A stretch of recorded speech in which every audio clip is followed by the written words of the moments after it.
Bonjour à tous. Jésus a maintenant renvoyé et ses disciples et la foule, et il est monté sur la montagne pour prier son Père. Cela fait maintenant plusieurs heures qu'il est en prière. Les disciples sont sur le lac, en train d'essayer d'aller vers l'autre rive, et nous nous trouvons là dans le récit que nous avons commencé hier, dans l'Évangile selon Matthieu, et nous lirons maintenant à partir du verset 24 et jusqu'au verset 26.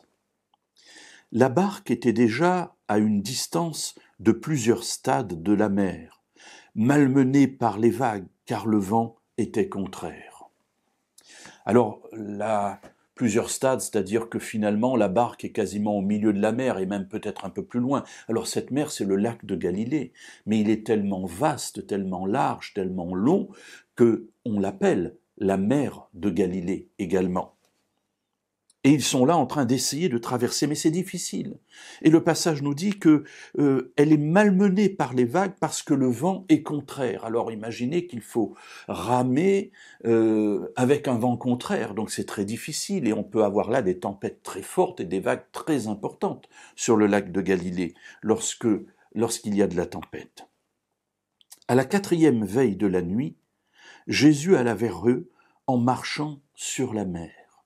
Donc n'oublions pas que Jésus est là sur la montagne, un petit peu dans les environs de Capharnaüm, de Capernaum, et puis il va traverser pour aller de l'autre côté, au pays de Génézareth, et là, que se passe-t-il ? Eh bien, il n'a plus de moyen de locomotion, si vous me permettez l'expression, c'est la nuit. La 4e veille, on est déjà largement au-delà de minuit, vers 2 heures du matin, et ça fait plusieurs heures qu'il prie, et puis maintenant il se dit, bon, il faut que j'aille les rejoindre, puis les pauvres, ils sont malmenés par les flots, je n'ai plus de barque, je vais aller à leur rencontre, et que fait Jésus ? Il marche sur l'eau pour aller à leur rencontre. Au verset 26, il nous est dit que quand les disciples le virent marcher sur la mer, ils furent troublés et dirent « C'est un fantôme !» Et dans leur crainte, ils poussèrent des cris.